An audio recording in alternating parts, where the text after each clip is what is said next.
Imagine a number floats over your head right now. It's glowing blue. It says 200 million. That's your word limit.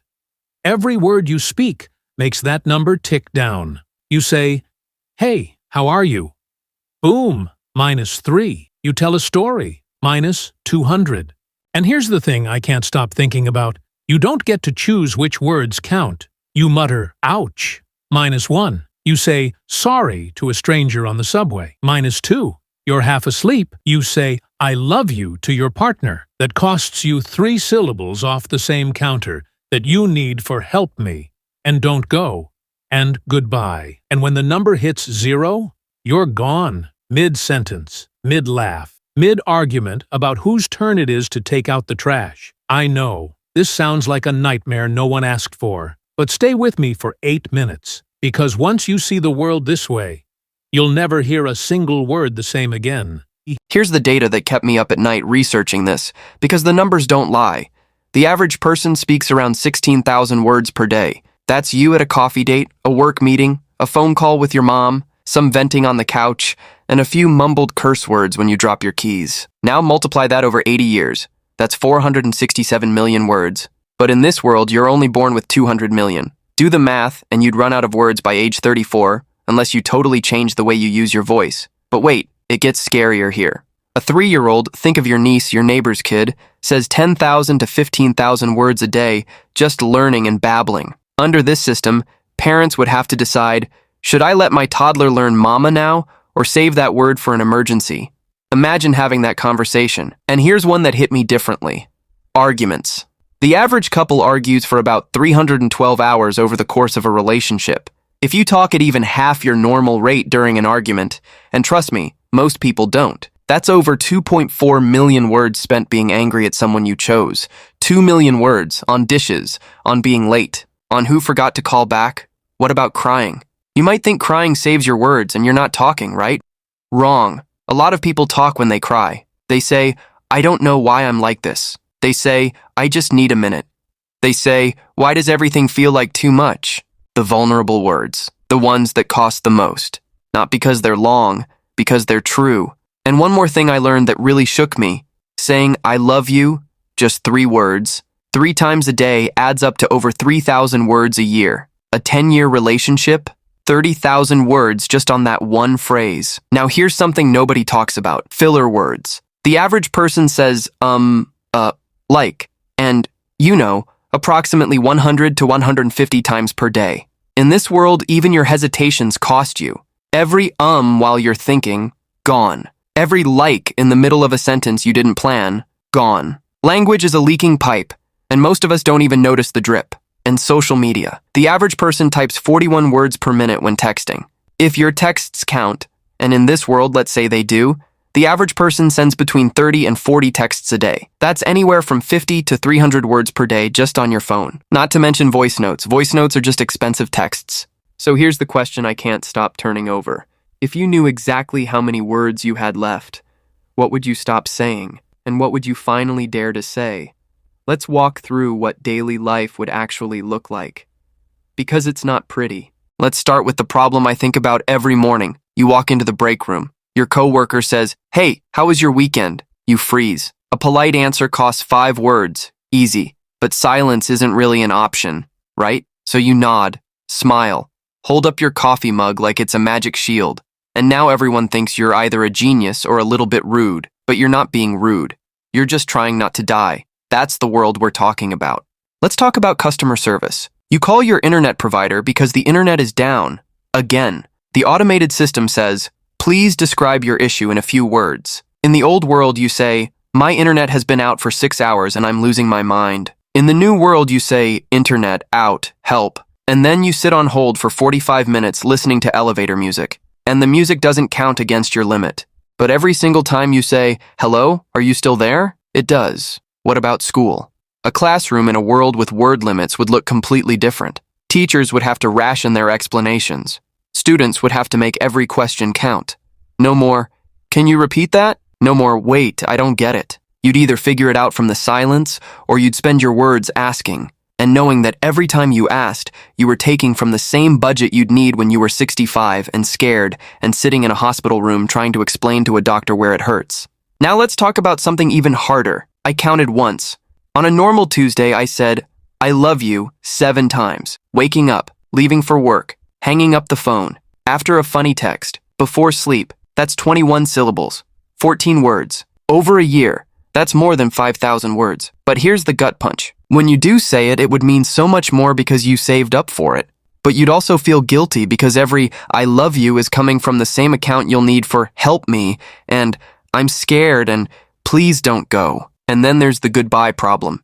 Every goodbye you say in your life, at the end of a call, walking out the door, getting off the elevator, costs you. Most of us say goodbye dozens of times a day without thinking. In this world, you'd start asking yourself, is this goodbye worth it? And sometimes you'd just leave without saying it. And the people you left would wonder why. And the silence would feel like something it wasn't. And that brings me to the problem that honestly scares me the most. Random omissions. You ever have a day where you just keep muttering? Forgot my keys. Shoot. Where's my phone? Ugh. Gonna be late. Sorry. Excuse me. Thanks. Sorry again.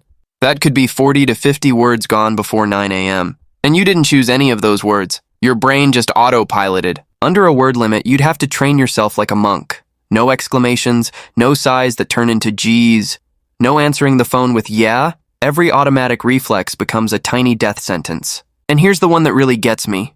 Laughter. Not the laugh itself. Laughing doesn't count. But the thing people do when they laugh. The thing where you say, oh my God, before you've even processed the joke. The thing where you say, stop, I can't when something is too funny. The thing where laughter turns into words without your permission. In this world, the funniest moments in your life would be the most dangerous. Joy itself becomes a spending problem. But maybe the saddest part of all is this. Lonely people would die faster because when you're isolated, you talk to yourself. You narrate your day. Now I'm making coffee. Now I'm looking out the window. I wonder if anyone would notice if I just stopped talking. Words become the rope you use to pull yourself through depression, but that same rope is slowly strangling you.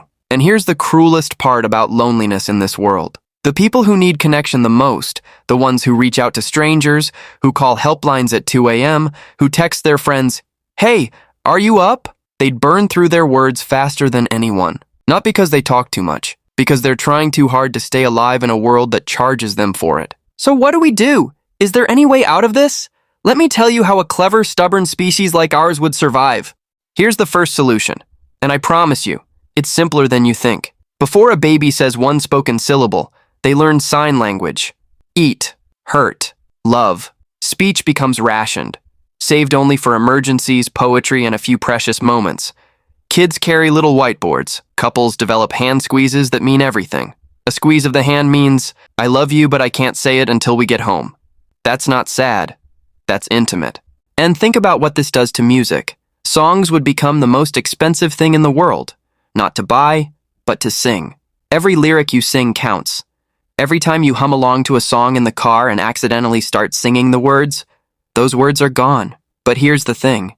People would still sing, at weddings, at funerals, for lullabies, because some moments are worth the cost. And the songs that survived, the ones people chose to spend their words on, those songs would mean everything. Now here's where it gets really interesting. What if communities built word banks? You can't give someone your words, that's too sci-fi. But maybe you earn words by truly listening.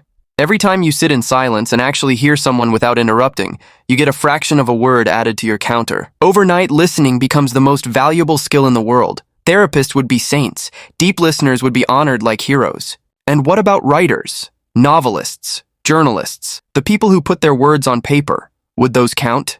Maybe not. Maybe the rule is only spoken words, which means writing would explode. Every feeling you couldn't afford to say out loud would go onto paper. Notes left on kitchen counters, letters slid under doors. A world with a word limit might accidentally create the greatest era of written communication in human history. Silence in the mouth, poetry on the page. And here comes the most radical shift of all. We'd invent hyper-efficient language. Instead of, could you please pass the salt? 6 words, you'd just say salt, 1 word. Instead of, I'm overwhelmed. Can we talk later? 8 words. You'd tap your chest twice. Society would formalize hundreds of gestures, grunts, and coded touches. You'd speak less, but you'd mean more. And here's what I think would happen to silence. Right now, silence is awkward. We fill it. We play music in elevators. We put on the TV just to have noise. We text in waiting rooms rather than just sitting. In a world with a word limit, silence would become a gift. Sitting next to someone you love in complete quiet, no words, no noise, would be the highest form of affection. The loudest statement you could make would be choosing to say nothing at all. But there's one solution I've been saving. The one that actually gives me hope. What if running out of words isn't a tragedy? What if it's a beautiful ending? Imagine someone, let's call him Tom, is 85 years old. His counter says, 3 words left. He's lived a full, quiet life. His family gathers around. He looks at his wife of 50 years, takes a breath, and says, I loved you. 3 words. And his number hits 0. He closes his eyes. He's gone, but he didn't die in fear. He died at the end of a sentence he meant with everything he had. Maybe that changes everything about how we see this whole thing. So here's what I keep coming back to. We already have a word limit. We just don't see the number. Every word you've ever said has been a tiny death of the moment you could have stayed silent. And every silence was a little life you chose instead. If you looked up right now in your messy bedroom or in your car or on your commute, and you saw exactly how many words you had left, what would you stop saying? And what would you finally dare to say? I'll tell you my answer. I'd stop saying fine when I'm not fine. I'd stop apologizing for taking up space. And I'd look at the people I love, not glancing at my phone, not out the window, and I'd use my next 3 words like they were my last. Not because I'm dying, because I'm finally paying attention. Thanks for spending your words on me. That actually means everything.